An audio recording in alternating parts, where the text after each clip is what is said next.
rise in attacks against Asian Americans across the country. Hate crimes against Asian Americans in major U.S. cities surged by nearly 150% in 2020, even as overall hate crimes fell. Stephanie Tsai has the story. Fresh produce, hot pastries, curbside conversations. The familiar sights and sounds of a bustling morning in Oakland's Chinatown, now pierced by a palpable tension. Volunteers in bright orange vests dot the streets, fanning out on day-long patrols after a spate of attacks rattled the community. Longtime Oakland resident Kazuko Hashida said the patrols help. And of course, I feel a little safer myself. It's all about keeping an eye out for each other. I had a major meltdown on February 17th when I heard the latest incidents, and I couldn't deal anymore. The most high-profile attack happened in January in the heart of Chinatown. A 91-year-old man was captured on video being shoved to the ground. The violence got worse around the Lunar New Year in February, when elders are known to carry envelopes of cash. It's another elder, 75-year-old Joe Ma, who started the safety patrols. There are a lot of different ethnicities in Oakland Chinatown, and usually it's very harmonious. But with coronavirus and the economic situation, people are getting desperate. Ma started walking the streets last March. I can name Kung Flu. Then President Trump repeatedly highlighted the origins of the pandemic. In our war against the Chinese virus. It's got all different names. Wuhan. Kim Tran researches issues of race and social justice movements. She remembers when she noticed a national trend. There was a Burmese family in Texas who was stabbed inside of a Sam's Club, and that really changed how I engaged with being in public. So we started changing whether or not I would walk the dog alone. My mom has stopped going to the ATM by herself. And there is a very palpable climate of fear. I was walking on the sidewalk down the street, and it just happened just right over there. That fear hadn't yet hit Iona Cheng in late December of last year. She was running errands near her apartment in downtown Oakland. We were just walking along the sidewalk, and as soon as they got close to me, they grabbed me and pulled me to the ground. She was left bruised and badly shaken. The police officer who responded to Cheng saw race as a factor right away. She had told me that I was the first Asian American woman attacked that evening, and that they were attacking multiple Asian American women. We were being pegged as a vulnerable group, first an easy target. I think because of various cultural reasons, there's reluctancy to speak out and to, be stoic, right? To not try to cause trouble. The racial motivations behind many of these attacks are unclear, but the group Stop AAPI Hate has logged nearly 4,000 anti-Asian incidents since the start of the pandemic. An assault in San Francisco that killed 84-year-old Vishal Ratanapakdi. Another in Oakland just last week that left 75-year-old Pak Ho dead. But most of the incidents are verbal assaults, which Cheng says she's been through as well. I was running here in Oakland. A car had come up, and the man in the car yelled coronavirus at me.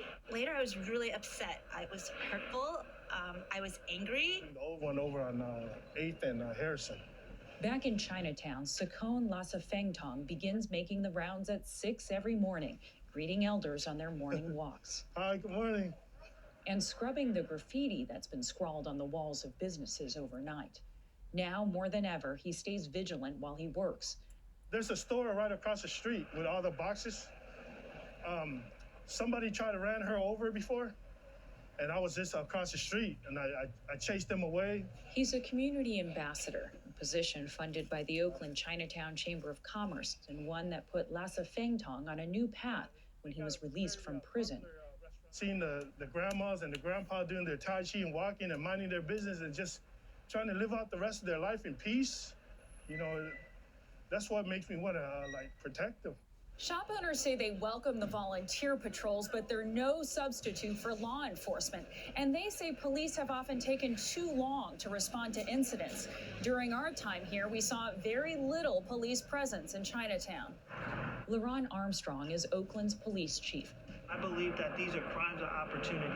He says the rise in anti-Asian violence mirrors a drastic spike in violent crime and homicides throughout the city.